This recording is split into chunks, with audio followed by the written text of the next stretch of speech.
Mrs. Roxas, gising na po ang asawa ninyo, pero kailangan nyo itong malaman. Hindi siya mag-isang dinala rito sa ospital. Natagpuan si Paulo sa loob ng isang silid sa motel, kasama ang isang babaeng nagngangalang Bianca Ilustre, at pareho silang nawalan ng malay dahil sa paggamit ng ipinagbabawal na gamot. Ang mga salitang yon mula sa doktor ay tila mga tipak ng yelong bumagsak sa dibdib ni Teresa, nagpapatigil sa daloy ng kanyang dugo.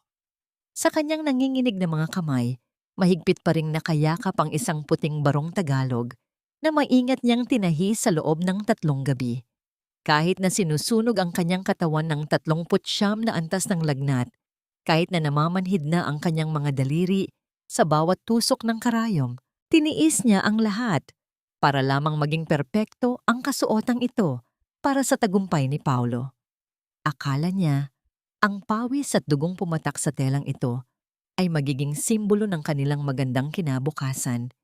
Ngunit ang telang hawak niya ngayon ay tila naging isang malamig na puting kumot para sa isang bangkay. Unti-unting bumagsak ang barong sa maruming sahig ng ospital, gaya ng pagguho ng kanyang buong mundo. Hindi niya naramdaman ang lamig ng aircon, kundi ang isang uri ng hapis na nanunuot hanggang sa kanyang mga buto. Ang bawat tibok ng kanyang puso ay tila isang malakas na katok sa pintuan ng kamatayan. Mabilis, masakit, at nakakabulag. Nais niyang sumigaw. Nais niyang itanong kung bakit sa gitna ng kanyang sakripisyo ay nagawa siyang ipagpalit sa isang silid na puno ng kasalanan, ngunit walang boses na lumabas sa kanyang tuyot na lalamunan. Nanatili siyang nakatayo, isang estatwa ng pait sa gitna ng maingay na pasilyo, habang ang kanyang paningin ay unti-unting nilalamon ng kadiliman. Huwag kang mag-inarte na parang ikaw ang biktima rito, Teresa. Ang boses na yon, matalim at puno ng kamandag, ay nagmula kay Doña Imelda, nakakarating pa lamang. Walang babala. Isang malakas na sampal ang dumapo sa pisngi ni Teresa, dahilan upang mapihit ang kanyang muka at lalong manghina ang kanyang tuhod. Ang dulo ng mga daliri ng matanda ay tila mga kuko ng agila na handang dumurog sa kanyang pagkatao. Ikaw ang malas sa buhay ng anak ko! Muling bulyaw ni Imelda, ang kanyang mga mata ay nanlilisik sa galit, habang ang kanyang kamay ay mahigpit na nakahawak sa kanyang mamahaling rosaryo. Dahil sa kahirapan mo at sa pagiging desperada mo, nahawa ang anak ko sa kamalasan mo. Ngayon, makinig ka sa akin ng mabuti. Pipirmahan mo ang dokumentong ito. Sasabihin mo sa media na ikaw ang baliw na stalker na sumunod sa kanila, na ikaw ang may kasalanan ng lahat ng ito. Kung hindi, titiyakin ko na ang alaala ng mga magulang mo sa tondo ay dudurugin ko. Kakanselahin ko ang bayad sa kanilang himlayan at ipatatapon ko ang kanilang mga buto sa kung saan. Isipin mo ang utang na loob mo sa pamilya Roxas, Teresa. Pinatira ka namin, pinakain, at ngayon ay sisirain mo ang pangalan ng anak ko dahil lamang sa isang simpleng pangangaliwa. Tumingin si Teresa sa mukha ng biyenan, sa pagitan ng malabong paningin dahil sa luhang ayaw pumatak. Ang sakit ng sampal ay wala pa sa kalingkingan ng hapdi ng bawat salitang binitawan nito. Ang utang na loob na lagi nilang isinusumbat ay tila isang tanikalang bakal na nakapulupot sa kanyang leeg, unti-unting humihigpit hanggang sa hindi na siya makahinga. Ang pag-ibig na iningatan niya ng 5 taon ay naging isang lason na dahan-dahang pumapatay sa kanyang kaluluwa. Sa gitna ng kanyang panghihina, isang tanong ang paulit-ulit na umaalingaw-ngaw sa kanyang isipan, tila isang malungkot na himig sa gitna ng bagyo. Hanggang saan ba dapat bayaran ang isang utang na loob na ang kapalit ay ang sarili mong buhay at dangal? Sino ka? Bakit ka narito sa loob ng kwarto ko? Nurse, pakiusap, ilabas niyo ang babaeng ito. Hindi ko siya kilala. Ang bawat salitang lumabas sa bibig ni Paulo ay tila mga laso na napumatak sa sugatang puso ni Teresa. Nakatayo siya sa paanan ng kama.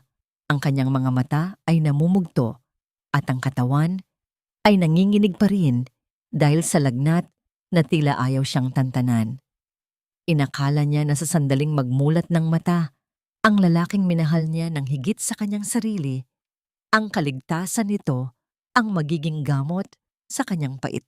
Ngunit ang malamig at matalim na tingin ni Paulo ay mas masakit pa kaysa sa sampal na tinanggap niya kanina mula kay Doña Imelda. Dahan-dahang lumapit si Teresa, pilit na inaabot ang kamay ni Paulo. Ang kamay na dati ay nagpapatahan sa kanya sa tuwing siya ay pagod mula sa pagtatrabaho, ang kamay na nangakong hinding-hindi siya bibitawan. Ngunit mabilis itong binawi ni Paulo, na tila ba ang balat ni Teresa ay isang maruming basahan na ayaw niyang masalig. Isang mapait na ngiti ang sumilay sa labi ni Paulo. Isang ekspresyong hindi kailanman nakita ni Teresa sa loob ng 5 taon nilang pagsasama. Paulo, ako ito. Si Teresa. Ang asawa mo. Pabulong na wika ni Teresa, ang kanyang boses ay basag at puno ng pagsusumamo. Yung barong na tinahi ko, Paulo, para sa graduation mo sana, para sa kinabukasan nating dalawa, hindi mo ba talaga ako matandaan? Isang mapanguyam na tawa ang sumabog sa loob ng silid, ngunit hindi ito galing kay Paulo, kundi mula kay Doña Imelda na nakatayo sa tabi ng bintana habang marahang hinihimas ang kanyang mamahaling alahas. Huwag kang ilusyonada, Teresa. Nakikita mo ba ang sarili mo sa salamin? Isang hamak na labandera, asawa ng isang master's graduate. Huwag mong gamitin ang pagkakataong ito para mag-imbento ng kwento habang mahina pa ang anak ko. Tumingin muli si Paulo kay Teresa at sa pagkakataong ito, naroon ang isang pamilyar na kislap ng kamulatan, ngunit hinaluan ito ng matinding pandidiri. Teresa, tama na ang acting. You were just a girl who did my laundry and followed me around like a lost dog. Utang na loob. Stop making a scene. I have a future with Bianca. At hinding-hindi ko sisirain ang pangalan ko para sa isang katulad mo. Sa sandaling iyon, naramdaman ni Teresa ang unti-unting pagkamatay ng huling hibla ng pag-asa sa kanyang dibdib. Hindi ito amnesia, hindi ito epekto ng gamot. Ito ay isang malamig at kalkuladong pagpili. Pinili ni Paulo na ilibing siya ng buhay sa limot para lamang maisalba ang sarili nitong dangal. Ang lalaking pinaglaanan niya ng kanyang kabataan, ang lalaking pinatapos niya sa pag-aaral, habang ang kanyang sariling mga pangarap ay nabulok sa ilalim ng mga bundok ng labada, ay nakatingin sa kanya ngayon na tila siya ay isang mantsa sa kanyang malinis na kasuotan. Lumapit si Doña Imelda at hinawakan ang balikat ni Teresa. Ngunit ang haplos nito ay tila isang mahigpit na pagkakasakal. Isang puting sobre ang inilapag ng matanda sa mesa. Ito ang kasunduan, Teresa. Pirmahan mo na ikaw ang nagnakaw ng pera sa vault ng pamilya Roxas noong nakaraang buwan. 1,000,000 piso. Kung pipirma ka, hahayaan kitang umalis ng buhay. Pero kung pipiliin mong maging matigas, tatawagan ko ang mga pulis ngayon din. Sa tingin mo ba, sino ang paniniwalaan nila? Ang isang kagalang-galang na pamilya o ang isang katulong na walang pangalan?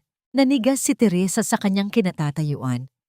Ang katahimikan sa loob ng kwarto ay tila isang mabigat na kumot na dahan-dahang sumasakal sa kanya. Narinig niya ang mahinang tunog ng pagpihit ng doorknob at pumasok ang isang lalaking nakauniporme ng pulis na may hawak na posas. Tumingin si Teresa kay Paulo, nagbabasakali na makakita ng kahit katiting na awa, ngunit ang lalaki ay tumalikod lamang at muling ipinikit ang mga mata. Tila ba ang presensya ni Teresa ay wala ng halaga kaysa sa alikabok sa hangin. Isang mapait na luha ang tuluyang pumatak mula sa mga mata ni Teresa. Bumabasa sa dokumentong nagnanakaw hindi lamang ng kanyang kalayaan, kundi ng huling piraso ng kanyang pagkatao. Magnanakaw! Walang hiya ka, Teresa! Pagkatapos kang patuyuin at pakainin ng mga Roxas, nagawa mo pa silang nanakawan. Wala kang utang na loob.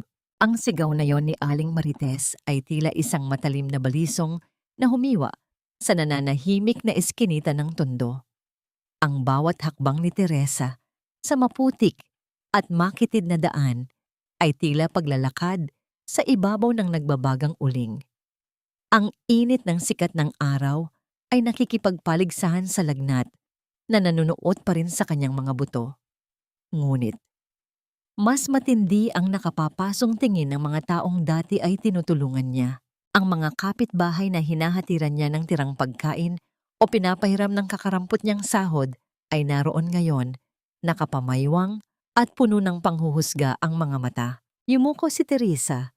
Pilit na itinatago ang kanyang mukha sa ilalim ng gulanit na shawl, habang ang kanyang mga kamay, ang mga kamay na lamat-lamat at gasgas dahil sa 5 taong paglalaba para sa kinabukasan ni Paulo, ay mahigpit na nakakuyom. Naramdaman niya ang isang malamig at malapot na likido na tumama sa kanyang balikat. Isang plastik ng basurang puno ng nabubulok na tira-tirang pagkain ang itinapon sa kanya. Ang masangsang na amoy ay humalo sa amoy ng kanyang sariling pawis at luhang hindi na magawang umagos. Hindi ko po ninakaw ang pera. Pabulong na wika ni Teresa, ngunit ang kanyang boses ay agad na nilamon ng tawanan at kutyang nakapaligid sa kanya. Sa mundong ito, ang katotohanan ay walang puwang laban sa makintab na kasinungalingan ng mga mayayaman. Ang papel na pinirmahan niya sa ospital ay naging isang hatol na mas mabigat pa sa kamatayan. Nang marating niya ang maliit at barong-barong na inuupahan niya, lalong gumuho ang kanyang puso. Ang kanyang kakaunting kagamitan, isang lumang kutsyon, ang makinang panahi na pamana pa ng kanyang ina, at ang mga balde ng labada ay nakatambak sa labas, basang-basa ng tubig mula sa kanal. Isang pulang marka ang nakapaskil sa kanyang pintuan. Huwag patuluyin ang magnanakaw. Utang na loob, Teresa. Umalis ka na rito bago pa kami madamay sa kahihiyan mo. Saad ng may-ari ng bahay habang diring-diri na tumingin sa kanya. Ayaw naming mabahira ng dumi ang lugar na ito dahil sa isang katulad mong walang kahiya-hiya sa katawan. Sa gitna ng kanyang kawalan ng pag-asa, isang itim at marangyang sasakyan ang dahan-dahang huminto sa dulo ng eskinita. Ang kintab nito ay tila isang insulto sa karumihan ng paligid. Bumaba ang bintana at lumitaw ang mukha ni Doña Imelda na tila isang reyna na bumibisita sa impyerno. Nakikita mo na, Teresa, saan ka pupunta? Wala kang pamilya, wala kang kaibigan, at ngayon, wala ka ring dangal, sabi ng matanda na may kasamang mapait na ngiti.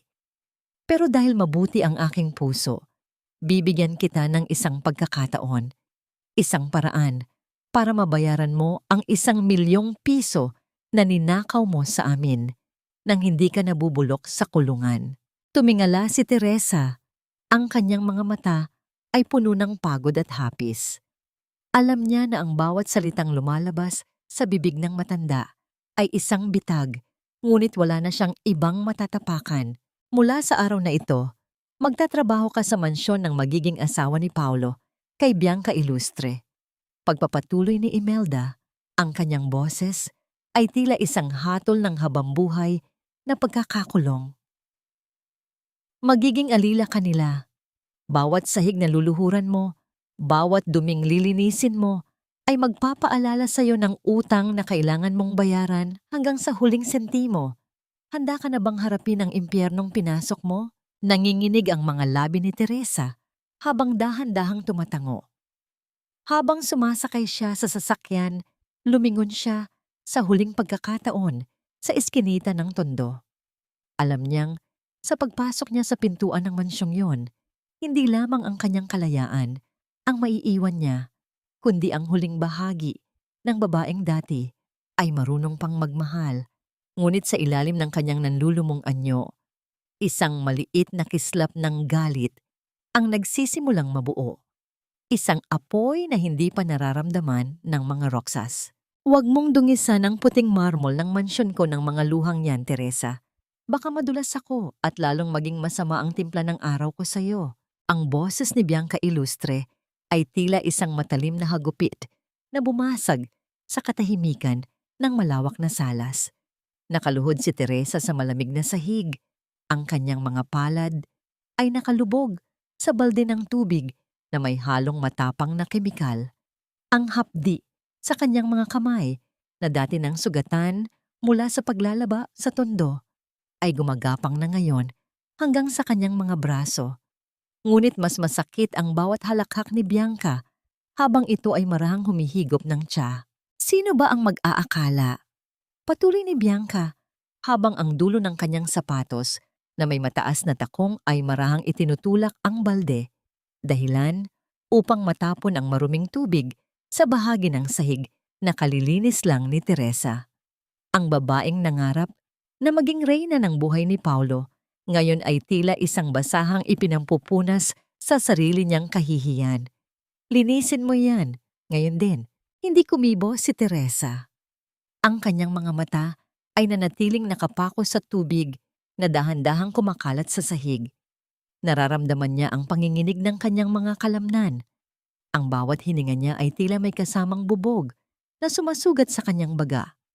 Ang dati niyang pag-ibig para kay Paulo ay tila isang malayo at malabong panaginip, pinalitan ng isang mabigat at madilim na realidad na sa bawat segundo ay dahan-dahang kumikitil sa kanyang pag-asa. Sa gitna ng kanyang paglilinis, narinig niya ang tunog ng mga yabag ng sapatos na pamilyar sa kanyang pandinig.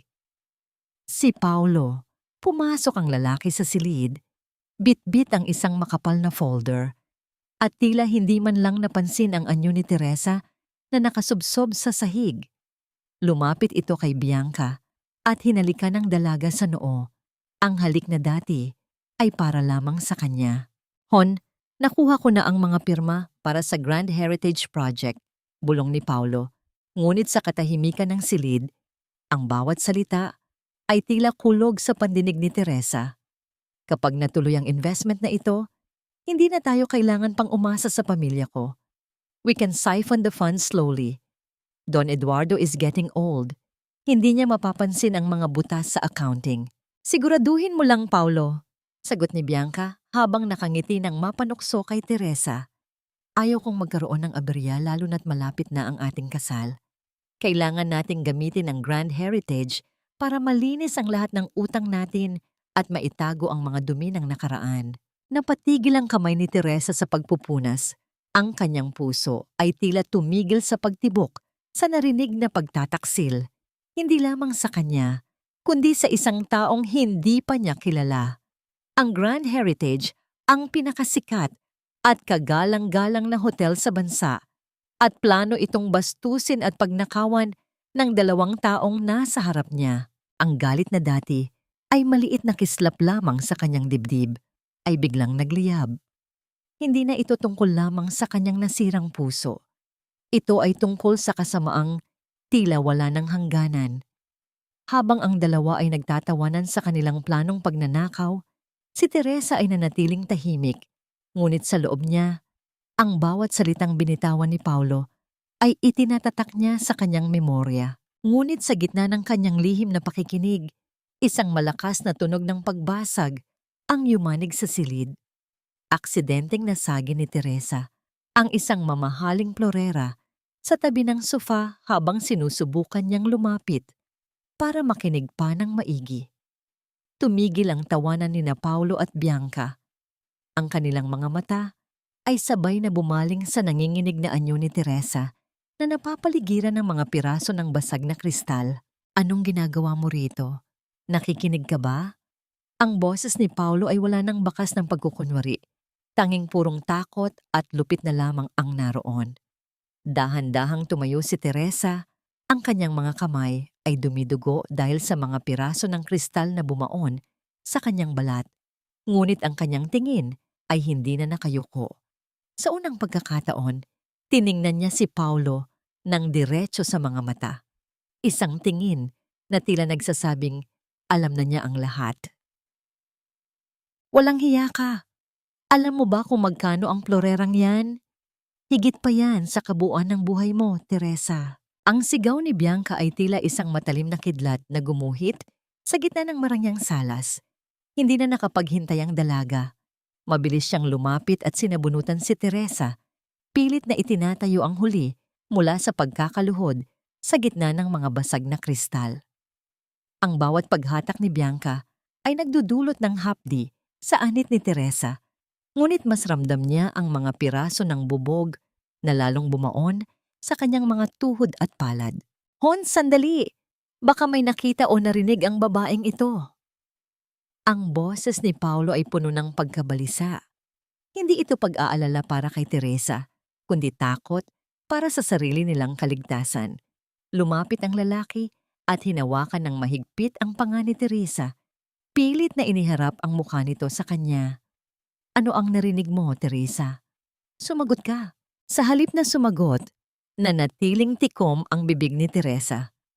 Ang kanyang mga mata, na dati ay puno ng pagsamba kay Paulo, ay wala nang makitang anuman, kundi ang isang halimaw na nagtatago sa likod ng gwapong mukha. Sa gitna ng kaguluhan, isang maliit na bagay ang lumabas mula sa ilalim ng suot na lumang damit ni Teresa. Isang kupas na pilak na kwintas na may palawit na hugis orchid. Ano ito? Agad itong hinablot ni Bianca, dahilan upang mapatid ang manipis na rantay at mag-iwan ng pulang marka sa leeg ni Teresa. Isang basurang kwintas? Magnanakaw ka talaga. Pati ang mga lumang gamit sa bahay na ito, pinag-iinteresan mo. Wag! Pakiusap! Ibalik niyo sa akin iyan. Sa unang pagkakataon, matapos ang ilang araw na pananahimik, narinig ang boses ni Teresa.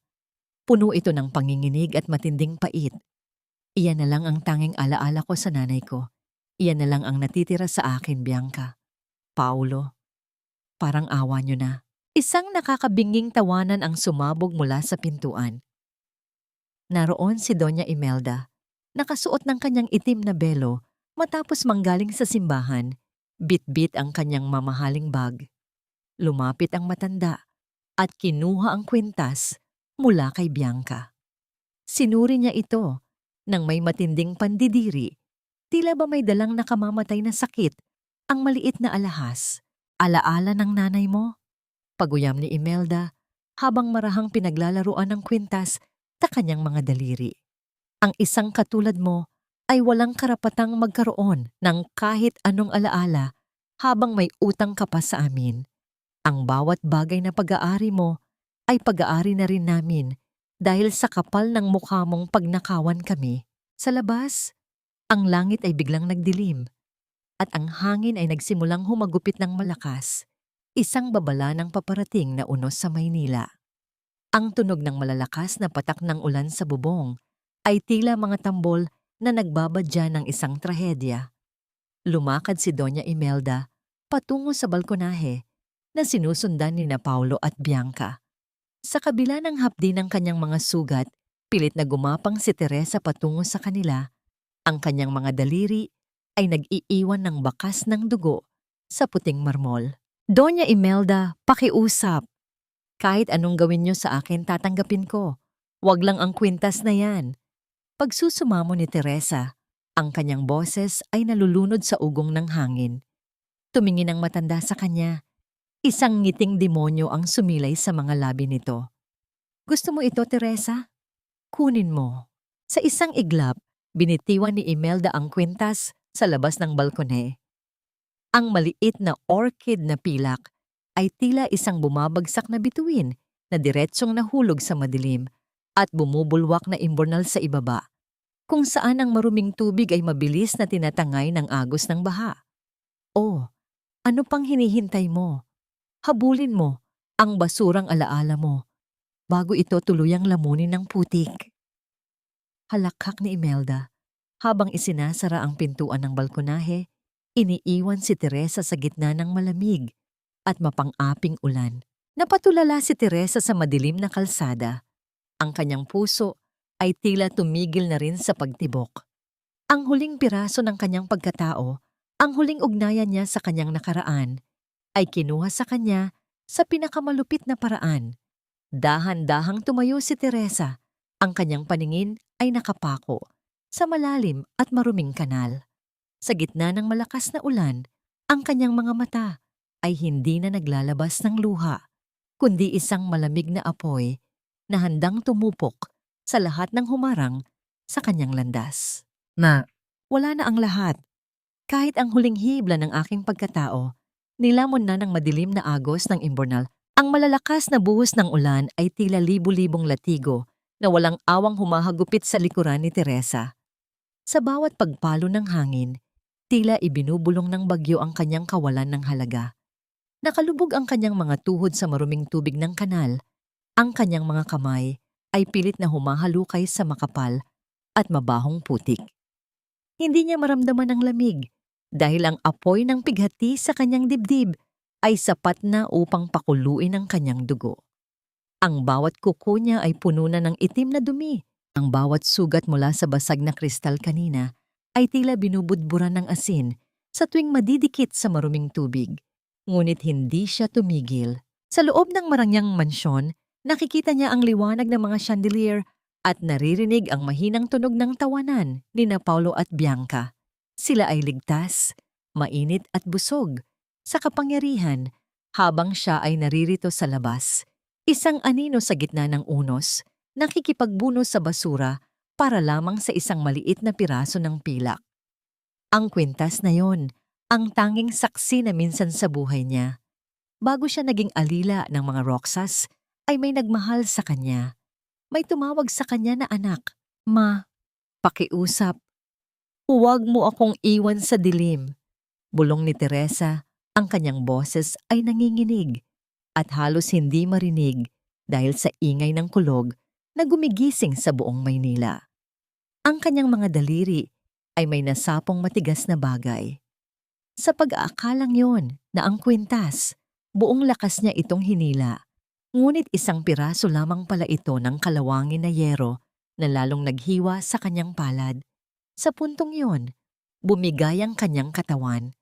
Napasubsob siya sa putikan. Ang kanyang mukha ay nadikit sa malamig na semento ng kalsada. Ang bawat hininga niya ay tila isang pagsusumamo sa langit na tapusin na ang kanyang paghihirap. Isang nakakasilaw na liwanag mula sa dalawang malalaking ilaw ang dahan-dahang lumapit sa kanyang kinalalagyan. Ang tunog ng makina ng isang mamahaling sasakyan ay dahan-dahang humina hanggang sa tumigil ito, ilang metro lamang ang layo mula sa kanya. Bumukas ang pinto ng sasakyan at sa gitna ng malabong paningin ni Teresa dahil sa ulan at luha, nakita niya ang isang pares ng makintab na sapatos na itim na lumalapag sa baha. Isang malaking payong ang bumukas, tila isang proteksyon laban sa bagsik ng kalikasan. Iha, anong ginagawa mo rito sa gitna ng bagyo? Tumayo ka diyan. Mapanganib ang agos ng tubig. Ang boses ng isang lalaki, baritono at puno ng awtoridad. Ngunit may bahid ang tunay na pag-aalala ay narinig ni Teresa. Sinubukan ni Teresa na tumingala, ngunit ang kanyang katawan ay tila gawa sa tingga. Sa kanyang paggalaw, ang punit-punit na bahagi ng kanyang lumang damit sa bandang balikat ay tuluyang nalaglag, inilalantad ang kanyang maputing balat na puno ng gasgas. At doon, sa gitna ng madilim na gabi, sa ilalim ng liwanag ng headlight ng sasakyan, kuminang ang isang marka sa likod ng kanyang kanang balikat. Isang birthmark na kulay ube na hugis ng isang ligaw na orchid. Nabitawan ng matandang lalaki ang hawak niyang payong. Hindi niya alintana ang ulan na biglang bumasa sa kanyang mamahaling suit. Ang kanyang mukha, na dati ay matigas at seryoso, ay biglang nagbago. Ang kanyang mga labi ay nanginginig, habang dahan-dahang lumuluhod sa putikan sa tabi ng basang-basang si Teresa. Ang orchid. Ang aking munting orchid. Pabulong na wika ni Don Eduardo Castillejos. Ang kanyang mga mata ay nanunubig sa hindi maipaliwanag na emosyon. Hindi ako maaaring magkamali. Ang markang ito, 25 taon ko itong hinanap. Naramdaman ni Teresa ang mga mainit na palad ng matanda na humahawak sa kanyang mga balikat. Isang uri ng pakiramdam na matagal na niyang nakalimutan. Ang pakiramdam ng pagiging ligtas. Ngunit sa gitna ng kanyang pagkawala ng malay, isang huling tanong ang pumasok sa kanyang isipan. Sino ang lalaking ito na tumatawag sa kanya sa gitna ng dumi at hirap? at bakit tila ang kanyang buong mundo ay biglang tumigil sa isang sandali. Hindi po ako magnanakaw. Pakiusap, huwag niyo pong itapon ang kwintas ko. Ang bulong na yon ni Teresa, bagaman mahina at halos paos, ay tila isang malakas na pagsabog sa pandinig ni Don Eduardo. Nakahiga ang dalaga sa isang malambot at puting kama sa loob ng pribadong klinika ng pamilya Castillejos. Ang bawat hininga niya ay tila isang mabigat na pakikibaka, habang ang kanyang mga kamay ay dahan-dahang gumagalaw sa ibabaw ng malinis na kumot. Tila hinahanap pa rin ang pilak na orchid sa gitna ng putikan. Ang amoy ng antiseptic at sariwang lavender sa silid ay isang matinding kabaligtaran sa masangsang na amoy ng imbornal na huling alaala ng kanyang malay. Sa tabi ng kama, nakaupo si Don Eduardo. Ang kanyang mga siko ay nakatukod sa kanyang mga tuhod at ang kanyang mga kamay ay magkasalikop sa tapat ng kanyang bibig. Ang kanyang mga mata, na kilala sa pagiging matalas at walang takot sa mundo ng negosyo, ay nananatiling nakapako sa mukha ni Teresa. Hindi siya makapaniwala. Ang batang babaeng nakita niyang halos mamatay na sa tabi ng kalsada, ang babaeng itinaboy ng mga roksas na parang dumi, ay ang mismong piraso ng kanyang kaluluwa na nawala 25 taon na ang nakalilipas. Dahan-dahang lumapit ang isang doktor, bit-bit ang isang manipis na folder. Ang tunog ng mga yabag nito sa makintab na sahig ay tila isang dambuhalang orasan na nagbibilang ng mga huling segundo ng kawalang katiyakan. Don Eduardo, lumabas na po ang resulta ng mabilisang DNA test na ipinagawa niyo. Pabulong na wika ng doktor, na tila natatakot na mabulabog ang katahimikan. Ang genetic markers ng pasyente, ito ay 79% tugma sa inyo. Siya ang inyong anak, si Maria Teresa Castillejos. Naramdaman ni Eduardo ang isang uri ng hapdi sa kanyang lalamunan na hindi kayang lunukin. Ang kanyang mga balikat ay dahan-dahang nanginig. Sa loob ng mahabang panahon, ang kanyang yaman ay tila isang walang kwentang tumpok ng papel dahil wala siyang mapaghandugan nito. Ngayon, sa harap niya, ang kanyang munting orchid ay narito na, ngunit puno ng mga sugat, pisikal at emosyonal na idinulot ng mga taong pinaglingkuran nito ng tapat. Eksaktong sa sandaling iyon, dahan-dahang nagmulat ng mata si Teresa. Ang liwanag ng chandelier sa kisame ay naging dahilan upang mapapikit siya muli.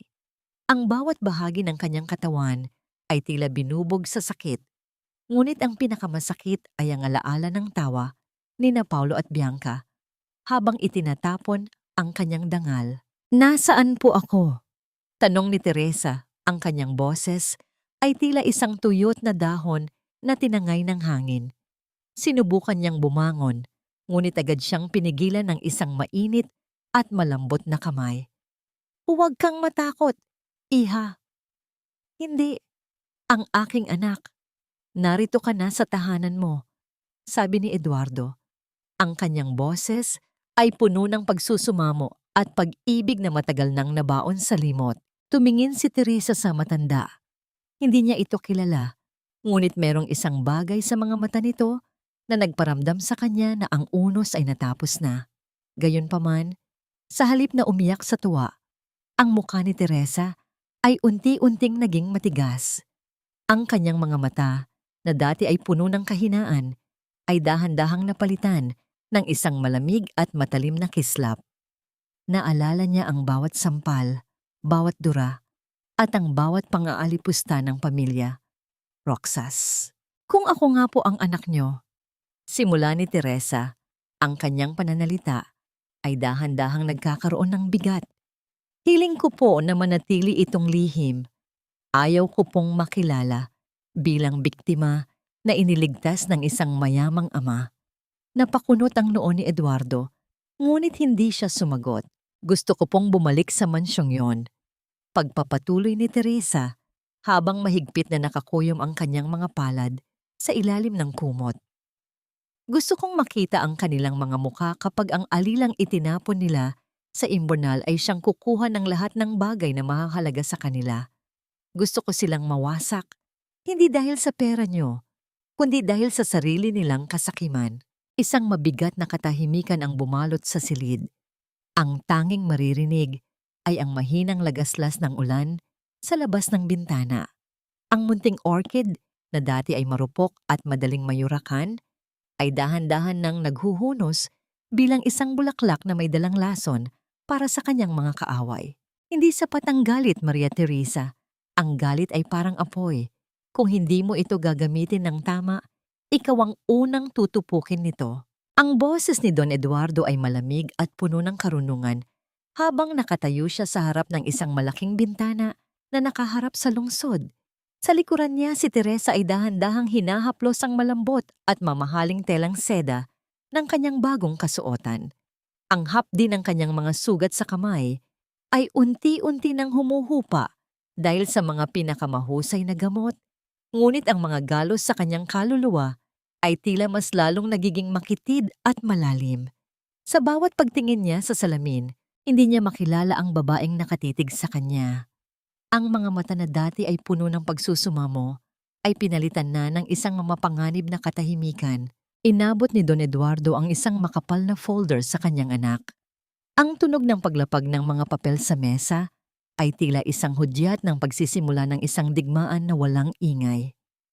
Narito ang lahat ng dumi ng pamilya Roxas at ng mga ilustre. Ang Grand Heritage ay hindi lamang isang hotel. Ito ang aking legasya. At ngayon, ginagawa nila itong palaruan para sa kanilang pagnanakaw.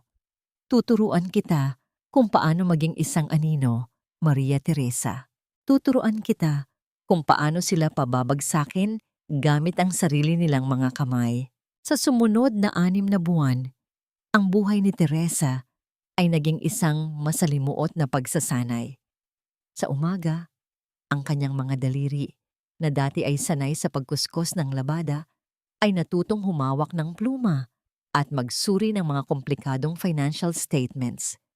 Sa gabi, ang kanyang puso na dati ay marupok ay unti-unting naging kasing tigas ng brilyante.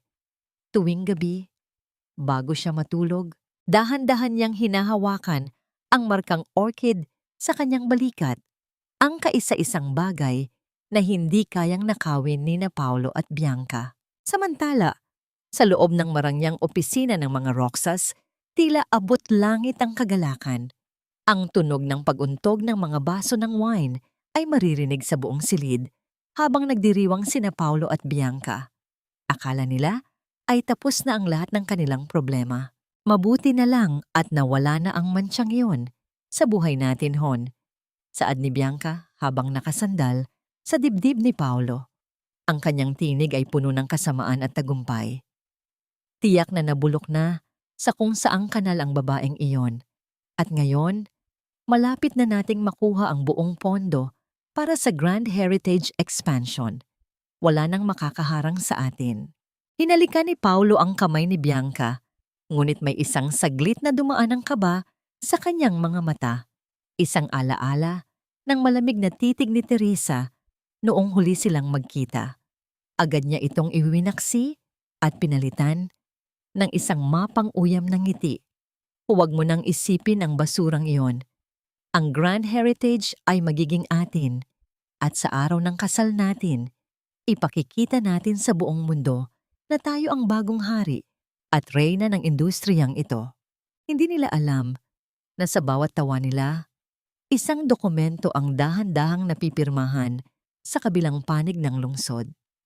Isang lihim na auditor ang dahan-dahang naglalagay ng mga bitag sa bawat transaksyong ginagawa nila. Habang nakatayo si Teresa sa balkonahe ng kanyang bagong tahanan, pinapanood niya ang paglubog ng araw. Hawak niya ang isang maliit na piraso ng basag na kristal, ang huling alaala ng kanyang buhay bilang alila. Dahan-dahan niya itong binitiwan at pinanood itong mahulog sa dilim. Handa na ako, Papa. Pabulong na wika ni Teresa. Ang kanyang boses ay tila isang malamig na hanging umiihip sa gabi. Ipaalam natin sa kanila na ang alilang itinapon nila ay babalik upang bawiin ang lahat. Ngunit sa kabila ng kanyang determinasyon, Isang misteryosong tawag ang natanggap ni Don Eduardo sa gabing iyon. Isang boses mula sa nakaraan na nagbabantang isisiwalat ang isang lihim na maaaring sumira sa muling pagtatagpo ng mag-ama.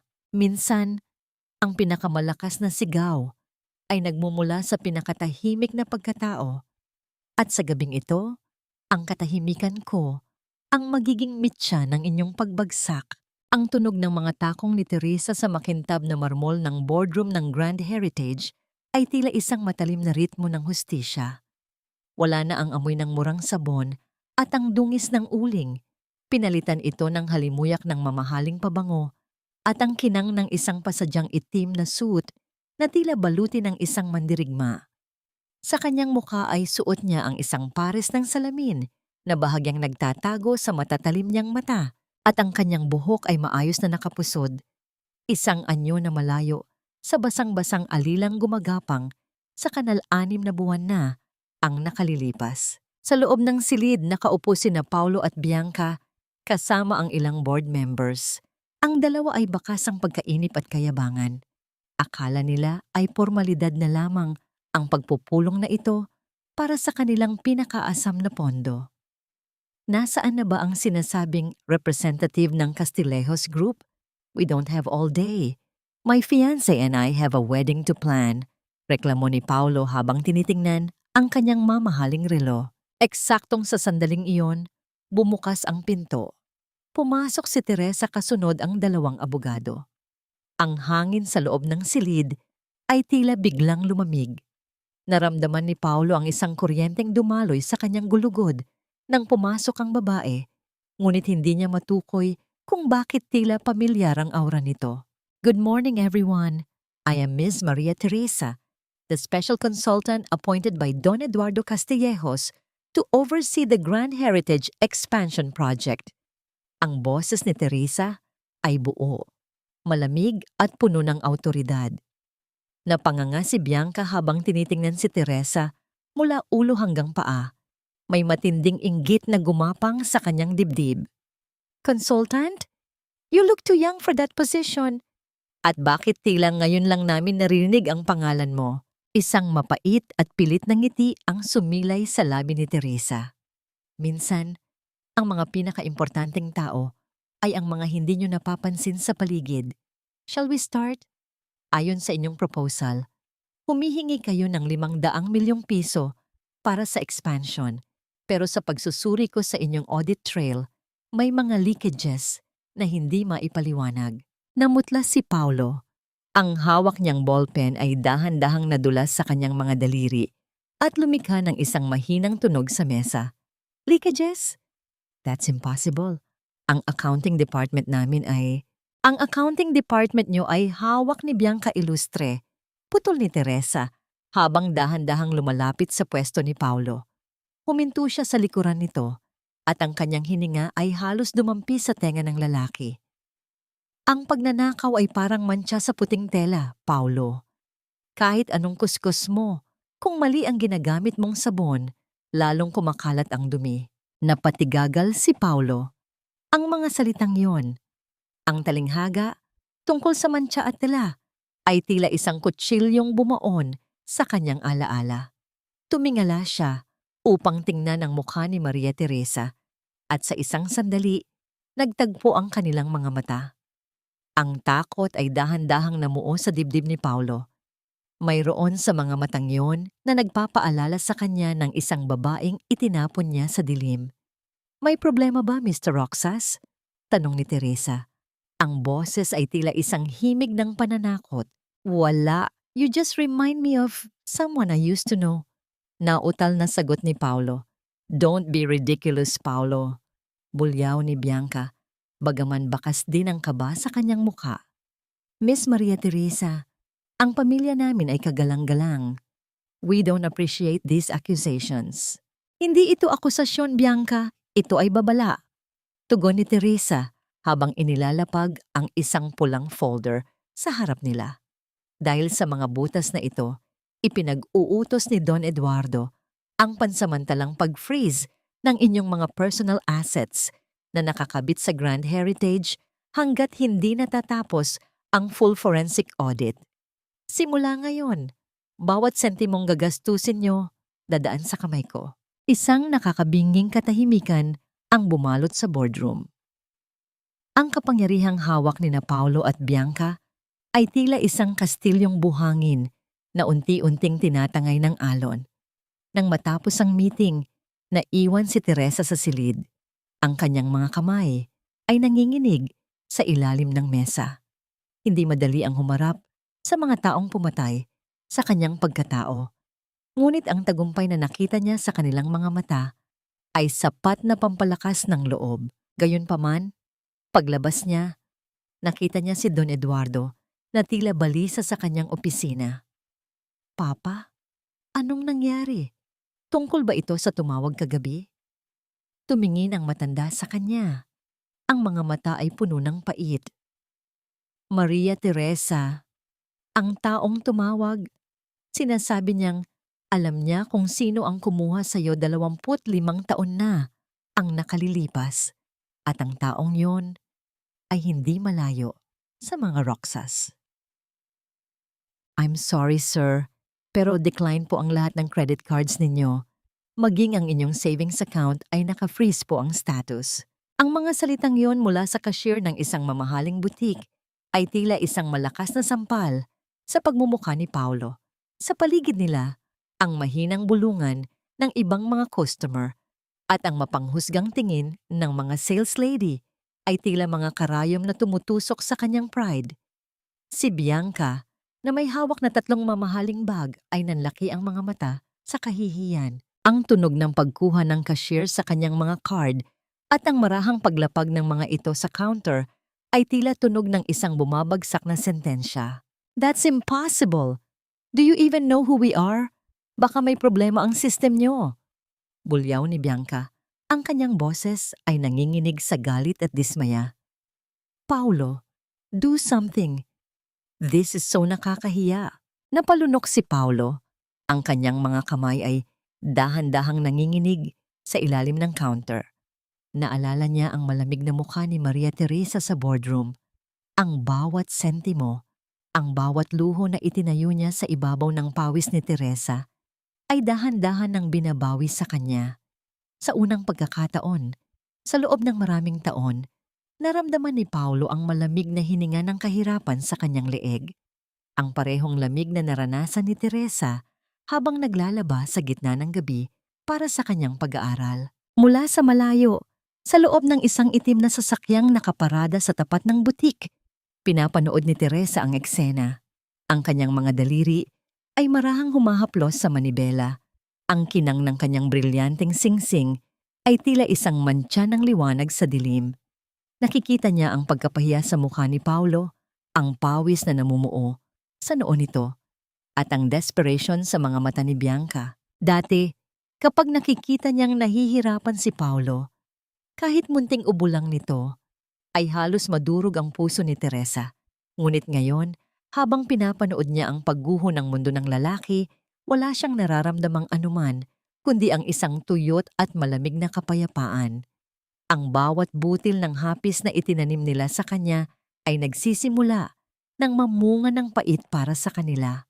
Nang gabing iyon, sa halip na umuwi sa kanilang mansyon, nagtungo si Paolo sa opisina ni Maria Teresa sa Grand Heritage. Bitbit ang isang malaking kumpol ng mga ligaw na orchid, ang bulaklak na alam niyang paborito ng consultant.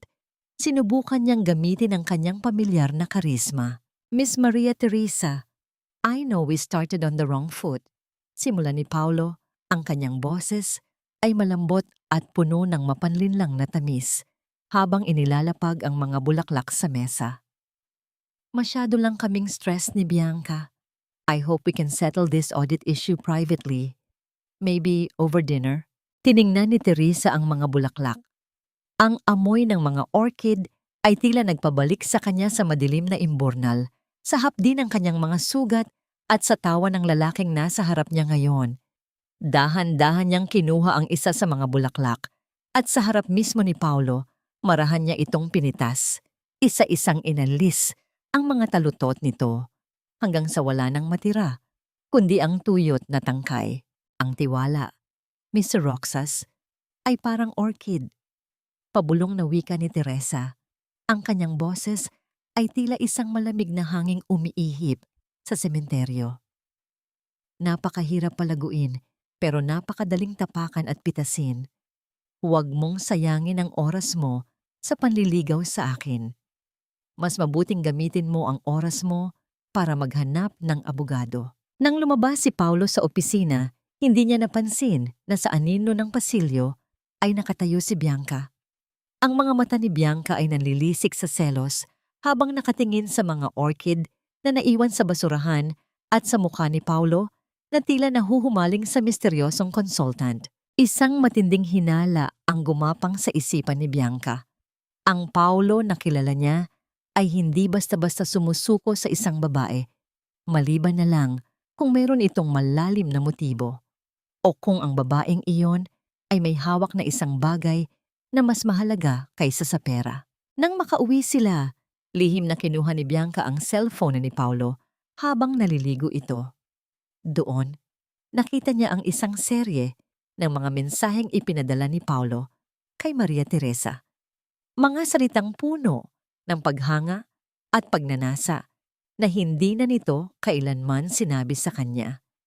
Ngunit may isang litrato sa gallery ng cellphone ni Paulo na kumuha ng atensyon ni Bianca. Isang lumang litrato ni Teresa noong sila ay nagsisimula pa lamang at katabi nito ang isang palihim na kuha ng mukha ni Maria Teresa mula sa meeting. Nanginginig ang mga kamay ni Bianca habang pinagdidikit ang dalawang mukha sa screen. Ang kanyang hininga ay naging mabilis at mabigat. Isang nakakapangilabot na katotohanan ang dahan-dahang nabubuo sa kanyang isipan. Impossible! Bulong ni Bianca, ang kanyang boses ay puno ng kilabot. Hindi maaaring ikaw yan. Matagal ka nang patay sa putikan, Teresa. Ang pagkain ay biyaya ng Diyos, Maria Teresa. Pero para sa mga taong hindi marunong tumanaw ng utang na loob, ang bawat subo ay nagiging lason sa kanilang kaluluwa. Ang boses ni Doña Imelda ay puno ng mapanlinlang na lambing habang marahan niyang pinupunasan ang kanyang bibig gamit ang isang telang linen na may borda ng ginto. Sa gitna ng malawak at marangyang silid kainan ng mga Roxas, ang liwanag ng dambuhalang chandelier ay tila nakikipagpaligsahan sa kinang ng mga pilak na kubyertos. Nakaupo si Teresa sa tapat ng matanda. Pinapanood ang bawat galaw nito, ang paraan ng paghawak ng tinidor, ang dahan-dahang pag-ikot ng wine sa baso, at ang paghaplos sa krus na nakasabit sa leeg nito. Sa loob ng 5 taon, ang tanging alam ni Teresa sa lamesang ito ay ang paglilinis ng mga mumo na naiwan ng pamilya Roxas. Naalala niya ang mga gabing kumukulo ang kanyang tiyan sa gutom habang pinapanood silang magpiging at ang tanging natitira sa kanya ay ang panis na kanin sa kusina. Ngunit ngayon, siya ang panauhing pandangal.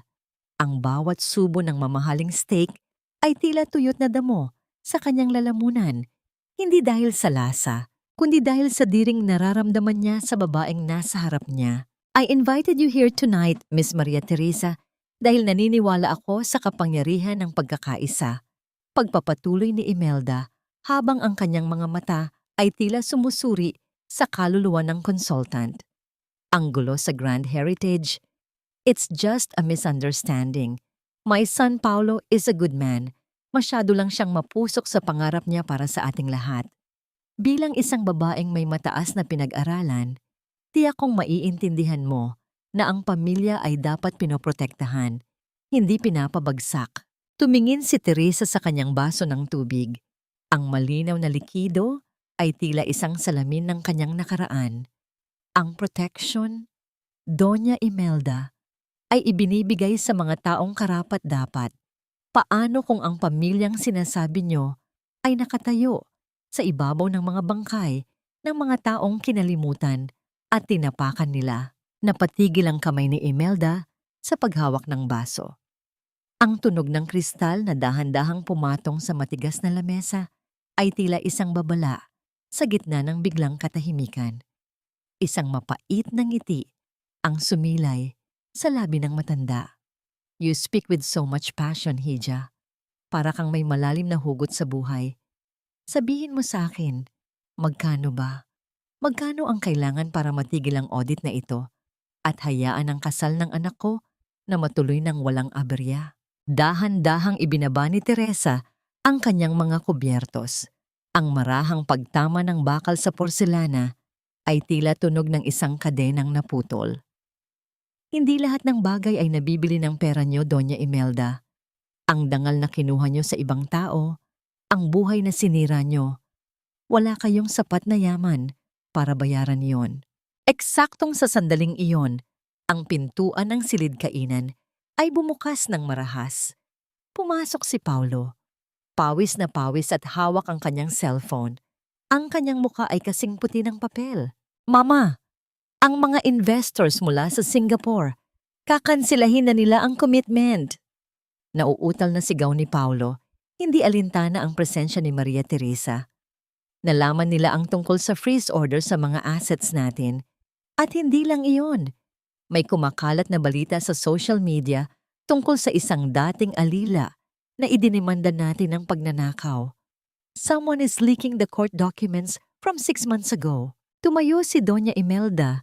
Ang kanyang mukha ay namula sa galit hanggang sa ang kanyang mga ugat sa leeg ay bumukol. Ang rosaryong hawak niya sa ilalim ng lamesa ay tila naging isang armas na mahigpit niyang pinipisil. Sino ang gagawa niyon? Bulyaw ni Imelda, habang ang kanyang boses ay tila isang nagngangalit na hayop. Tumingin si Paulo kay Maria Teresa at sa pagkakataong ito, ang takot sa kanyang mga mata ay tuluyan ng humalo sa pagkilala. Ikaw ang may gawa nito, hindi ba? Bakit mo kami sinisira? Sino ka ba talaga? Dahan-dahang tumayo si Teresa. Inayos niya ang kanyang suit at tiningnan ang mag-ina nang may sukdulang panghahamak. Sino ako? Ako ang anino ng inyong mga kasalanan, Paulo. At tungkol sa kasal niyo, huwag na kayong mag-abala. Dahil bago sumapit ang araw na yon, tinitiyak ko sa inyo, wala na kayong mansyong babalikan. Habang naglalakad palabas si Teresa, narinig niya ang malakas na pagbagsak ng mga plato sa sahig at ang impit na hiyaw ni Doña Imelda na tila inaatake sa puso. Ngunit bago niya marating ang kanyang sasakyan, isang kamay ang humablot sa kanyang braso sa dilim ng hardin. Si Bianca. Ang mga mata nito ay nanlilisik at may hawak itong isang lumang piraso ng papel, ang orihinal na sketch ng orchid birthmark na nakuha niya sa mga gamit ni Don Eduardo. Alam ko na kung sino ka, bulong ni Bianca. Ang kanyang boses ay puno ng kilabot at puot. Teresa, ang akala ko ay matalino ka. Pero sa pagbabalik mo rito, dinala mo rin ang sarili mo sa kamatayan.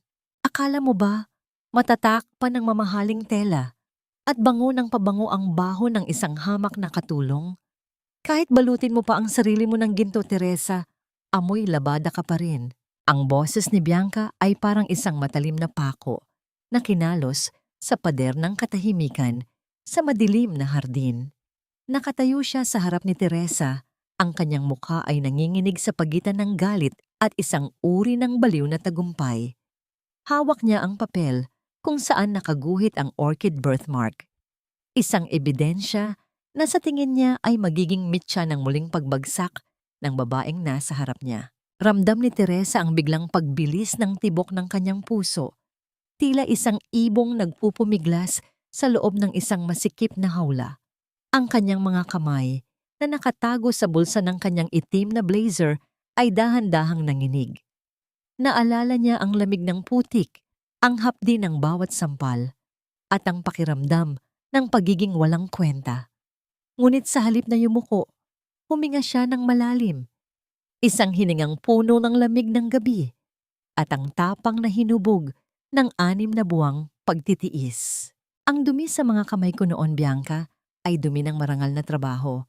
Pero ang dumi sa kaluluwa mo, kahit anong ligo mo sa luho, hinding-hindi mo na yan maalis. Mahinahon, ngunit matalim na sagot ni Teresa. Hindi siya gumalaw, hindi siya umiwas ng tingin. How dare you? Bulyaw ni Bianca, akmang sasampalin si Teresa. Ngunit mabilis na nahawakan ng huli ang kanyang pulsuhan. Ang higpit ng pagkakahawak ni Teresa ay tila isang bakal na sipit. Sapat na upang mapadaing si Bianca sa sakit. Wala ka na sa posisyon para saktan ako, Bianca. At wala ka na rin sa posisyong takutin ako. Pabulong na wika ni Teresa. Ang kanyang boses ay tila isang banta ng paparating na bagyo. Ipapaalala ko sa iyo, ang papel na hawak mo ay hindi magpapatunay na ako ay isang magnanakaw. Magpapatunay iyan na ako ang tunay na tagapagmana ng lahat ng bagay na pilit ninyong ninanakaw. Eksaktong sa sandaling iyon, ang tunog ng mabibigat na yabag ni Paulo ay narinig mula sa likuran. Lumabas ang lalaki mula sa silid-kainan. Ang kanyang mukha ay puno ng kalituhan at takot. Bianca, anong ginagawa niyo rito sa dilim? Miss Maria Teresa, kailangan nating mag-usap tungkol sa investment. Investment? Paulo, gisingin mo ang sarili mo. Sigaw ni Bianca habang pilit na kumakawala sa hawak ni Teresa. Wala tayong kinakausap na consultant. Ang babaeng ito, ang Maria Teresa na kinahuhumalingan mo. Siya si Teresa, ang labanderang itinapon natin sa kanal. Ang asawa mong binaliwala natin. Tumigil ang mundo para kay Paulo. Ang tunog ng mga kuliglig sa paligid ay tila naging isang nakabibinging ugong sa kanyang pandinig. Tumingin siya kay Teresa, mula sa makinis nitong mukha, sa matatag nitong pagkakatayo, hanggang sa matatalim nitong mata. Ang imahe ng basang-basang babae sa ospital at ang makapangyarihang babae sa kanyang harap ay dahan-dahang nagsanib, lumilikha ng isang katotohanang mas masakit pa sa anumang pagkaka-freeze ng account. Teresa? Pabulong na tawag ni Paulo. Ang kanyang boses ay puno ng kilabot at hindi makapaniwalang pagsisisi. Ikaw talaga yan? Isang mapait na tawa ang lumabas sa mga labi ni Teresa.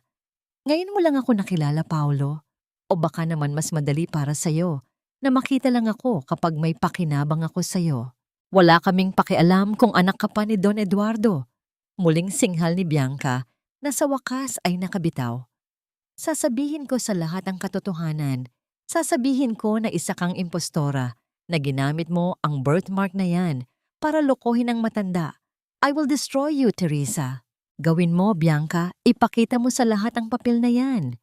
Hamon ni Teresa habang dahan-dahang lumalapit kay Paulo.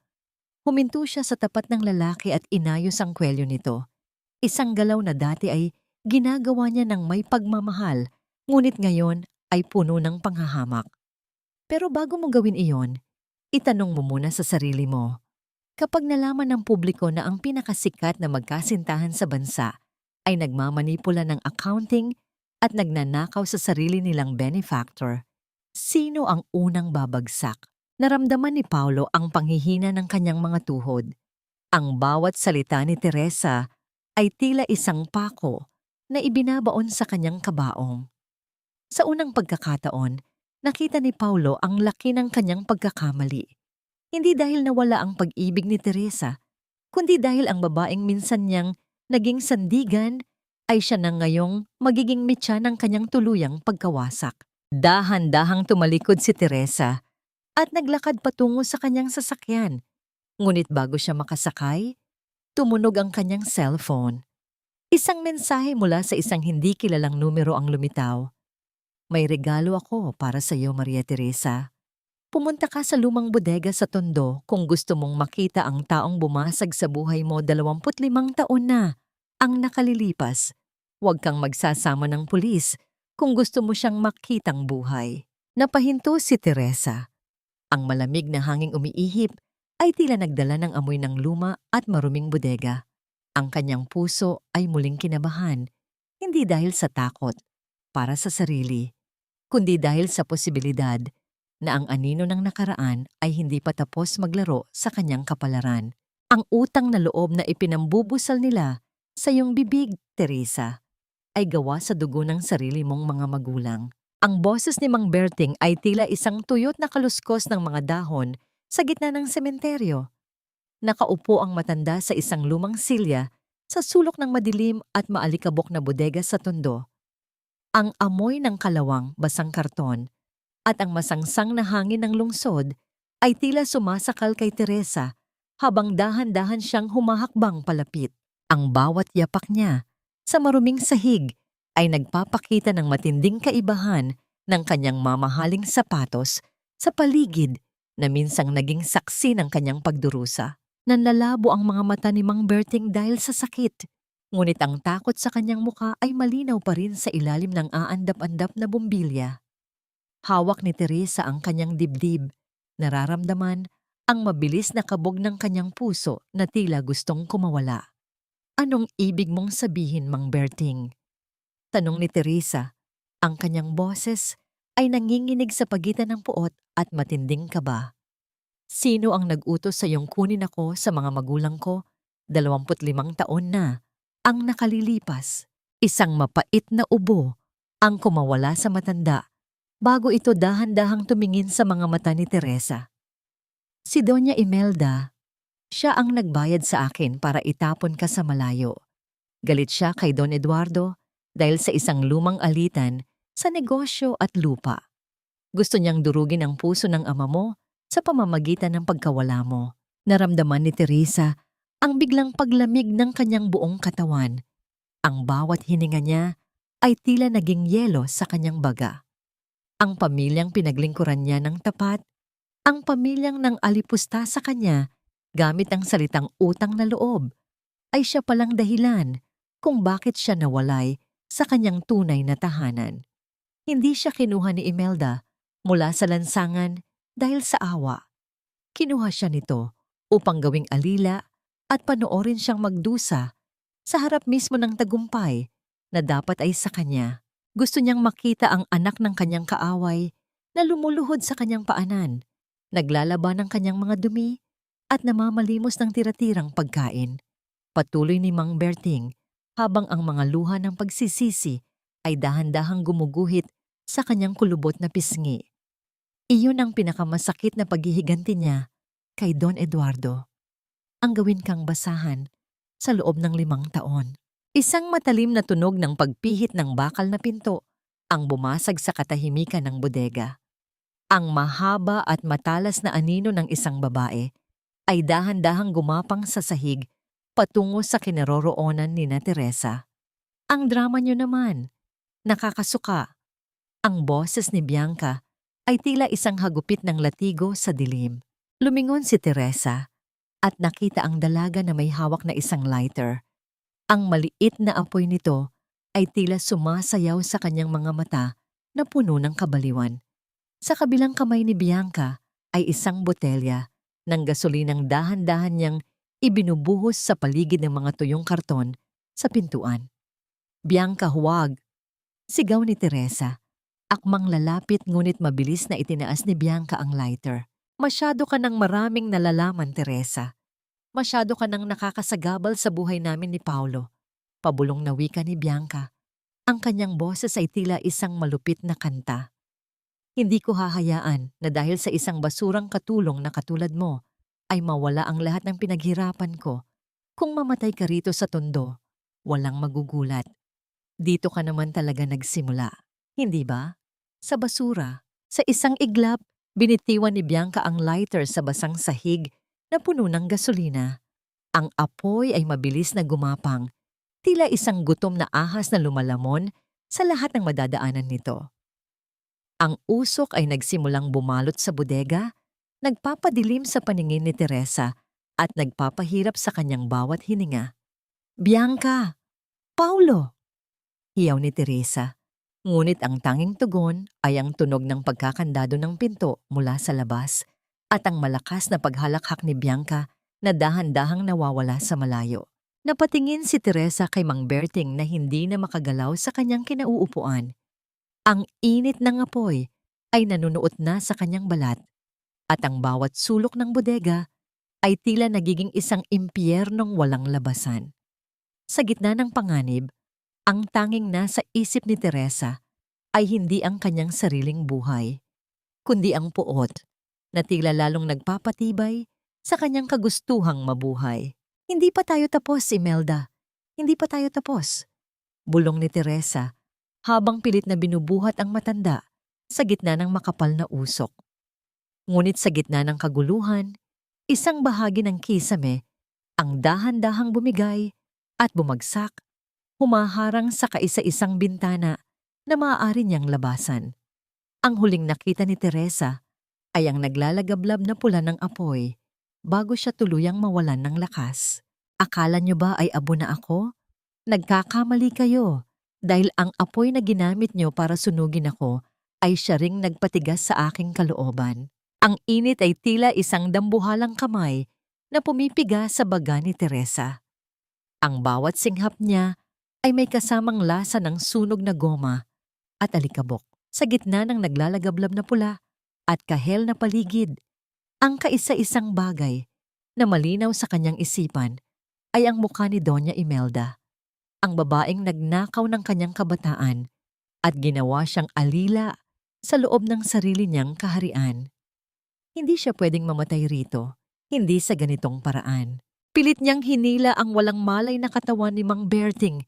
Ang kanyang mga kuko ay bumaon sa maruming semento habang pilit na gumagapang patungo sa nag-iisang siwang ng hangin. Ang bawat paggalaw niya ay nagdudulot ng matinding hapdi sa kanyang mga sugatang tuhod, ngunit ang puot na tila lason sa kanyang dugo ang nagbibigay sa kanya ng lakas na hindi niya akalaing taglay niya. Eksaktong sa sandaling ang kisame ay dahan-dahang bumibigay. Isang malakas na tunog ng pagbagsak ng pinto ang narinig mula sa kabilang panig. Isang bulto ng tao ang pumasok sa gitna ng makapal na usok. Hindi ito si Don Eduardo, kundi si Paulo. Ang mukha ng lalaki ay puno ng takot at pagsisisi. Ang kanyang mga mata ay nanunubig hindi lamang dahil sa usok, kundi dahil sa bigat ng katotohanang huli na niyang nalaman. "Teresa, nasaan ka?" Ang sigaw ni Paulo ay tila isang desperadong pagsusumamo sa langit. Nang makita niya ang anyo ni Teresa, na halos mabaon na sa nagbabagang kahoy, agad siyang sumugod. Naramdaman ni Teresa ang mga bisig ni Paulo na binuhat siya. Ang parehong mga bisig na dati ay nagbigay sa kanya ng init ng pag-ibig, ngunit ngayon ay nagbibigay lamang ng pait. Sa huling pagkakataon, bago siya mawalan ng malay, narinig niya ang boses ng kanyang ama, si Don Eduardo, na dumarating kasama ang mga ambulansya at bumbero. Ang tunog ng kanilang mga sirena ay tila isang awit ng kaligtasan sa gitna ng impyerno. Lumipas ang mga araw na tila isang malabong panaginip. Ang amoy ng ospital ay muling bumalot sa buhay ni Teresa, ngunit sa pagkakataong ito, hindi siya ang alilang pinapaalis, kundi ang prinsesang binabantayan ng pinakamahusay na doktor. Ang bawat patak ng gamot sa kanyang swero ay tila nagpapatibay sa kanyang determinasyon. Isang linggo makalipas ang trahedya, ang sikat ng araw sa Maynila ay tila may dalang kakaibang kislap. Ito na ang araw na itinakda ng tadhana, ang kasal ng siglo, sa Grand Heritage. Sa loob ng hotel, ang bawat sulok ay pinalamutian ng mga puting rosas at mamahaling kristal. Nakasuot si Bianca ng isang gown na gawa sa pinakamahal na tela, ngunit sa likod ng kanyang makapal na makeup ay ang pangangatog ng kanyang mga kamay. Si Paulo ay nakatayo sa altar. Ang kanyang barong Tagalog ay tila isang mabigat na pasanin sa kanyang mga balikat. Si Doña Imelda naman ay nakaupo sa harap. Ang kanyang mukha ay puno ng pekeng ngiti habang binabati ang mga matataas na opisyal at negosyante. "Inaasahan namin ang inyong buong suporta para sa pagsasama ng pamilya, Roxas at Ilustre," ani Imelda sa isang investor, habang ang kanyang puso ay kumakaba. Sa bawat segundong lumilipas, akala niya ay naging abo na ang lahat ng kanyang lihim sa bodega ng Tondo. Nagsimula ang tugtog ng kasal. Ang bawat nota ng organ ay tila isang paalala ng bawat patak ng luha ni Teresa. Dahan-dahang naglakad si Bianca sa pasilyo. Ang bawat hakbang niya ay puno ng kapalaluan hanggang sa marating niya ang harap ng pari. Kung mayroon mang naririto na tumututol sa kasalang ito, magsalita ngayon o manahimik magpakailanman. Ang boses ng pari ay umalingaw-ngaw sa katahimikan ng malaking silya. Isang mahaba at nakakabinging katahimikan ng namayani. Ngunit bago pa makapagsalita ang pari, ang dambuhalang pintuan sa likuran ng simbahan ay dahan-dahang bumukas. Ang liwanag mula sa labas ay tila lumikha ng isang mahabang anino sa gitna ng pasilyo. Pumasok ang isang babae. Nakasuot siya ng isang pulang-pulang gown na tila sumisigaw ng kapangyarihan at pagbangon. Ang kanyang bawat hakbang ay may kasamang tunog ng awtoridad sa makintab na sahig. Sa kanyang likuran ay ang kanyang ama, si Don Eduardo, at isang pangkat ng mga pulis na may hawak na mga dokumento. Tumigil ang tibok ng puso ni Imelda. Nabitawan ni Bianca ang kanyang bouquet ng bulaklak. Ang bawat talutot ay tila pumatak na parang dugo sa sahig. Si Paulo ay napaatras. Ang kanyang mukha ay puno ng kilabot. Itigil ang kasal. Ang boses ni Teresa ay hindi sumisigaw, ngunit sapat na ang lamig nito upang patigilin ang daloy ng dugo ng lahat ng naroon. Dahil ang mga taong nasa harap ng altar na ito ay hindi mga ikakasal, kundi mga kriminal na kailangang humarap sa hustisya. Tumingin si Teresa ng diretso sa mga mata ni Doña Imelda. Ang labanan na nagsimula sa isang sampal sa ospital ay matatapos na ngayon sa gitna ng karangyaang pilit nilang ninakaw. Ang akala niyo ba ay ang dambuhalang pintuan lamang ng hotel na ito ang bumukas? Kasabay nito ang pagkadulas ng maskara ng inyong kabutihan. Ang boses ni Teresa ay umalingaw-ngaw sa bawat sulok ng marangyang ballroom ng Grand Heritage, tila isang hatol na nagmumula sa langit. Ang lahat ng mga panauhin, mga senador, mga business tycoon, at mga sikat na personalidad ay napalingon sa kanya. Ang katahimikan ay naging napakabigat, na tila ba ang bawat hininga sa loob ng silid ay naging nakakasakal. Dahan-dahang itinaas ni Teresa ang kanyang kamay at sa isang kompas, ang malalaking screen sa likuran ng altar na dapat ay magpapalabas ng mga litrato ng masayang pagsasama ni na Paulo at Bianca ay biglang nagbago.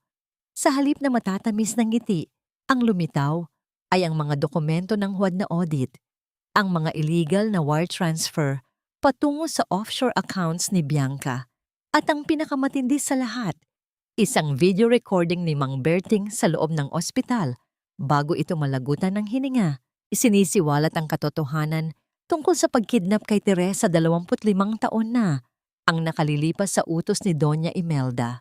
Anong kabaliwan ito? Patayin niyo ang mga screen na yan. Bulyaw ni Doña Imelda. Ang kanyang mukha na kanina ay punong-puno ng kayabangan ay dahan-dahang nilalamon ng isang maputlang kulay ng kamatayan. Ang kanyang kamay na mahigpit na nakahawak sa rosaryo ay nagsimulang manginig hanggang sa mapatid ang rantay nito. At ang bawat butil ng kristal ay dahan-dahang kumalat sa sahig na lumilikha ng maliliit na tunog ng pagbagsak sa gitna ng katahimikan. Hindi ito kabaliwan, Imelda, ito ay katarungan. Ang boses ni Don Eduardo ay puno ng otoridad habang humahakbang siya sa tabi ng kanyang anak. Tumingin siya sa mga pulis na nasa kanyang likuran. Officer, gawin niyo ang inyong tungkulin. Mabilis na lumapit ang mga alagad ng batas. Ang tunog ng mga bakal na posas na dahan-dahang inilalabas ay tila isang nakakangilong himig para sa pamilya Roxas. Lumapit ang isang opisyal kay Bianca na sa puntong yun ay tila nawalan na ng katuwiran. No, this is a lie. Teresa is just a maid. Isang hamak na labandera lang siya. Sigaw ni Bianca, ang kanyang mamahaling wedding veil ay nasagi at nahulog sa sahig. Naapakan ng sarili niyang mga paa habang pilit siyang pumapalag. Paulo, do something.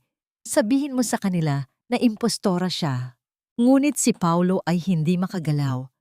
Nakatayo siya sa gitna ng altar. Ang kanyang mga mata ay nakatitig lamang kay Teresa. Sa unang pagkakataon, nakita niya ang babaeng minahal niya noon. Hindi ang alilang binugbog niya ng salita, kundi ang babaeng may dugong bughaw na kailanman ay hindi niya mapapantayan. Dahan-dahan siyang lumuhod, Hindi para manalangin, kundi dahil sa panghihina ng kanyang mga tuhod sa bigat ng kahihiyan. Teresa, please, patawarin mo ako. Pabulong na pagsusumamo ni Paulo, ang kanyang boses ay basag at puno ng luhang huli na para sa anumang pagsisisi. Nagawa ko lang yon dahil sa takot ko kay mama, dahil sa ambisyon. Tumingin si Teresa sa lalaking dati ay itinuring niyang mundo. Lumapit siya ng dahan-dahan, ang bawat hakbang niya ay tila pagtatapos ng isang kabanata ng kanyang buhay. Huminto siya sa harap ni Paulo, tiningnan ang barong na suot nito. Isang barong na mas mahal kaysa sa tinahi niya noon, ngunit tila mas madumi sa kanyang paningin. Ang patawad, Paulo, ay ibinibigay sa mga taong nagkamali. Pero sa mga taong pumatay ng kaluluwa para sa pera, ang nararapat sa kanila ay paglimot. Malamig na wika ni Teresa. Wala siyang naramdamang tuwa sa pagluhod nito. Tanging isang malalim na pagkapagod at ang pagnanais na tuluyan ng isara ang pintuan ng nakaraan. Sa gilid, si Doña Imelda ay biglang napahawak sa kanyang dibdib. Ang kanyang paghinga ay naging mabilis at mabigat. Ang kanyang mga mata ay nanlilisik pa rin sa galit hanggang sa huling sandali bago siya dahan-dahang bumagsak sa kanyang kinauupuan. Ang kanyang katawan ay dahan-dahang nawalan ng lakas dahil sa tindi ng atake sa puso at ang hiyang hindi niya kinaya. Habang inilalabas ni Bianca at Paulo sa loob ng ballroom na nakaposas, ang mga panauhin ay dahan-dahang tumabi. Tila ba ang mga ito ay may dalang sumpa. Ang marangyang kasal ay naging isang pampublikong paglilitis na hinding-hindi makakalimutan ng buong bansa. Naiwan si Teresa sa gitna ng ballroom, sa tabi ng kanyang ama. Tumingin siya sa kanyang mga kamay. Hindi na ito nanginginig. Wala na ang amoy ng matapang na sabon.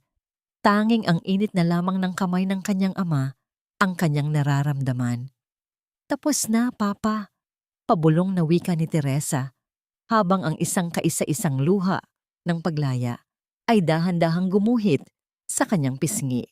Ang katahimikan ng umaga sa Manila Bay ay tila isang malambot na kumot na bumabalot sa pagod na kaluluwa ni Teresa.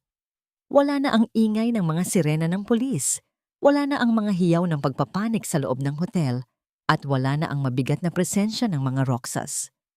Ang tanging naririnig niya ay ang marahang paghampas ng mga alon sa pampang at ang malayo at banayad na huni ng mga ibon na nagsisimulang maghanap ng makakain. Nakatayo si Teresa sa balkonahe ng kanyang bagong silid. Suot ang isang simpleng puting damit na gawa sa koton. Malayo ito sa magarbo at pulang gown na isinuot niya sa gabi ng paghuhukom. Hinayaan niyang dampian ng hangin ang kanyang mukha. At sa unang pagkakataon, sa loob ng maraming taon, naramdaman niyang hindi na siya kailangang tumakbo o magtago. Maria Teresa? Ang boses ni Don Eduardo ay malambot habang papalapit siya sa kanyang anak. May hawak siyang isang lumang kahon na gawa sa nara. Ang mga ukit nito ay bahagyang kupas na dahil sa panahon. Ayaw ko sanang abalahin ang katahimikan mo, pero sa tingin ko, ito na ang tamang oras para ibigay ito sa iyo. Dahan-dahang binuksan ni Teresa ang kahon. Sa loob nito ay hindi mga alahas o ginto, kundi mga lumang litrato, isang tuyot na bulaklak ng orchid, at isang sobrang kulay dilaw na may nakasulat na pangalan niya, "Para sa aking munting Maria Teresa." Iyan ang huling liham na isinulat ng nanay mo bago ka nawala. Pabulong na wika ni Eduardo. Ang kanyang boses ay tila may dalang pait at pangungulila. Hindi niya ito natapos ipadala dahil sa trahedyang nangyari. Itinago ko ito. Umaasang balang araw ay ikaw mismo ang magbubukas nito. Nanginginig ang mga daliri ni Teresa habang kinukuha ang sobre. Ang amoy ng lumang papel ay tila nagdala sa kanya sa isang panahong hindi niya matandaan. Isang panahon kung saan ang tanging problema niya ay ang mahulog habang naglalaro sa damuhan. Bago niya buksan ang liham, may isang bagay pa siyang kailangang gawin. Papa, kailangan ko pong bumalik sa tondo Hindi bilang tagapagmana ng Grand Heritage, kundi bilang si Teresa na lumaki doon. Nang hapong iyon, ang marangyang sasakyan ni Teresa ay huminto sa bukana ng makitid na eskinita. Hindi siya bumaba na may kasamang mga bodyguard, tanging ang kanyang sarili lamang ang dala niya. Ang mga tao sa tondo, ang mga kapitbahay na dati, ay nagtapon sa kanya ng basura at tumawag sa kanya ng magnanakaw, ay dahan-dahang lumabas sa kanilang mga barong-barong. Ang katahimikan ay napakabigat. Marami sa kanila ang hindi makatingin ng diretso sa kanya dahil sa hiya. Nakita ni Teresa si Aling Marites, ang babaeng unang sumigaw sa kanya noon. Ang matanda ay nakayuko. Pilit na itinatago ang kanyang mga kamay na may hawak na baso ng kape. Dahan-dahang lumapit si Teresa. Ang bawat hakbang niya sa maputik na daan ay tila pagbabalik sa bawat sugat na natamo niya rito. Huminto siya sa harap ng matanda. "Aling Marites," tawag ni Teresa. "Teresa, Maria Teresa, pasensya ka na sa mga nasabi ko noon." Nauutal na sabi ng matanda. Ang kanyang boses ay puno ng takot. Akala namin totoo ang sinasabi ng mga Roxas." Tiningnan ni Teresa ang paligid. Ang mga batang naglalaro sa kanal, ang mga nanay na pagod sa paglalaba. Ang kahirapang dati ay tila isang kulungan para sa kanya. Imbes na galit, isang malalim na awa ang naramdaman niya. "Hindi ko po kayo sinisisi," pabulong na wika ni Teresa. Mahirap makita ang katotohanan kapag ang kasinungalingan ay nakabalot sa ginto. Narito po ako, hindi para maningil, kundi para magpaalam sa nakaraan. Kinuha ni Teresa ang isang maliit na sobre mula sa kanyang bulsa at iniabot ito kay Aling Marites. "Iyan po ay para sa komunidad. Gamitin niyo po para maayos ang daloy ng tubig dito at para sa pag-aaral ng mga bata." Ayaw ko pong may susunod na Teresa na kailangang magdusa dahil lang sa wala silang pagpipilian. Isang golden moment ang namayani nang isang maliit na batang babae ang lumapit kay Teresa at hinawakan ang kanyang malambot na kamay. Ang bata ay may dungis sa mukha, ngunit ang kanyang mga mata ay nagniningning. Marahang hinaplos ni Teresa ang pisngi ng bata at sa sandaling iyon, naramdaman niya ang tunay na paghilom ng kanyang sugat. Ang kapatawaran ay hindi para sa mga taong nanakit sa kanya, kundi para sa sarili niyang puso na matagal nang nakakulong sa puot. Nang makabalik siya sa sasakyan, dahan-dahan niyang binuksan ang liham ng kanyang ina. Habang binabasa niya ang mga unang salita, ang kanyang mga mata ay muling nanubig. Ngunit ang huling pangungusap sa liham ang nagpatigil sa kanyang mundo. "Huwag kang matatakot sa dilim, Maria Teresa, dahil ang tunay mong pangalan ay hindi lamang nakaukit sa mga papel, kundi sa isang lihim na itinago namin sa ilalim ng lumang puno ng nara sa ating hardin. Doon mo matatagpuan ang tunay na kayamanan ng ating pamilya, isang bagay na hinding-hindi makukuha ni Imelda, kahit makuha pa niya ang buong mundo." Napakunot ang noo ni Teresa. Kayamanan. Anong ibig sabihin ng kanyang ina? Tumingin siya sa malayo, sa direksyon ng Grand Heritage, at alam niyang ang huling kabanata ng kanyang paglalakbay ay mayroon pang isang misteryong kailangang mabuksan. Ang init ng hahapon ay dahan-dahang sumasala sa mga dahon ng dambuhalang punong nara sa likod ng hardin ng mga Kastilehos. Ang bawat sinag ng araw na tumatama sa lupa ay tila mga gintong daliri na humahaplos sa damuhan. Hawak ni Teresa ang isang maliit na pala. Ang kanyang mga kamay ay muling nadidikit sa lupa. Ngunit sa pagkakataong ito, hindi siya naghahanap ng itinatapong piraso ng pilak sa gitna ng dumi. Kasama ang kanyang ama, si Don Eduardo. Dahan-dahan nilang hinukay ang bahaging itinuro sa liham ng kanyang ina. Nang tumama ang dulo ng bakal sa isang matigas na bagay, narinig ang isang mahinang tunog ng pag-umpog ng metal sa kahoy. Maingat na inangkat ni Eduardo ang isang maliit na baul na tila hindi man lang ginalaw ng panahon. Sa loob nito, natagpuan ni Teresa ang isang pares ng maliliit na sapatos na pambata, isang taling buhok na kulay rosas, at ang isang makapal na journal na isinulat ng kanyang ina noong mga araw na siya ay sanggol pa lamang. Sabi ng nanay mo rito, Maria Teresa, ang tunay na kayamanan ay hindi ang pangalan natin o ang mga hotel na ito. Pabulong na wika ni Eduardo habang binabasa ang unang pahina ng journal. Ang kanyang boses ay nanginginig sa matinding emosyon. Ang kayamanan natin ay ang katatagan ng ating puso na manatiling mabuti kahit na ang mundo ay malupit. Sinasabi niya na ang pag-ibig na ibinigay namin sa iyo noong bata ka pa ay isang binhi na hinding-hindi mamamatay kahit anong unos ang dumating.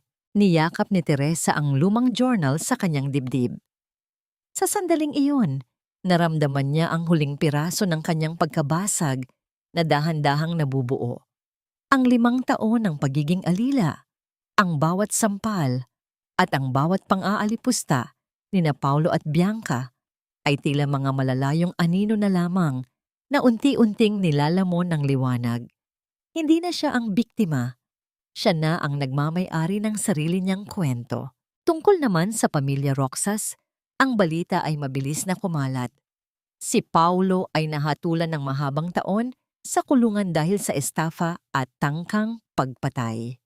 Madalas siyang magpadala ng mga liham ng pagsusumamo kay Teresa. Mga liham na nananatiling nakasara at nauuwi lamang sa apoy ng fireplace. Si Bianca naman ay tuluyan ng nawala sa eksena ng mararangyang tao, nagtatago sa kahihiyan habang kinakaharap ang sunod-sunod na kaso ng pagnanakaw.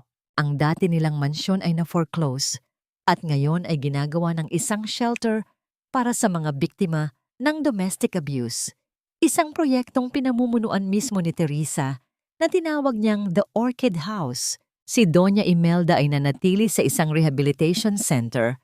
Ang kanyang katawan ay paralisado dahil sa stroke at ang tanging kasama niya ay ang mga alaala ng kanyang mga kasalanan.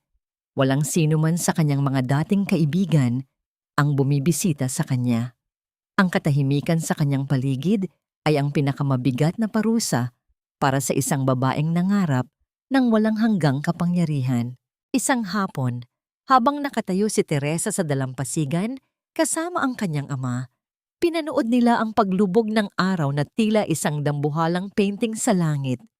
Ang kulay kahel at ube ay naghahalo, katulad ng kulay ng orchid na nasa kanyang balikat.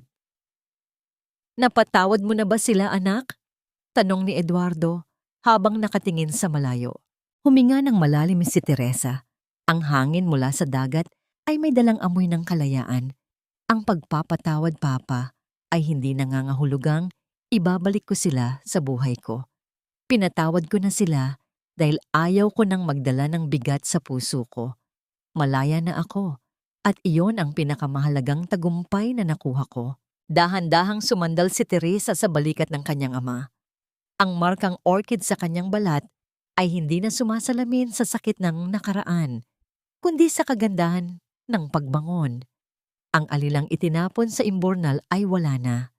Ang natitira na lamang ay si Maria Teresa Castillejos, isang babaeng hinubog ng pighati, pinatibay ng katarungan, at ngayon ay nabubuhay sa ilalim ng liwanag ng pag-asa. Dahan-dahang lumubog ang araw at kasabay nito ang pagtatapos ng isang mahabang gabi sa buhay ni Teresa. Ang bawat alon na humahaplos sa buhangin ay tila bumubulong ng isang pangako, na sa bawat dulo ng isang malupit na kwento, laging may naghihintay na isang bagong umaga na puno ng kapayapaan at pag-ibig. Ang huling sinag ng araw ay dahan-dahang naglaho sa Manila Bay, kasabay ng pagtanggap ni Teresa sa kanyang bagong simula.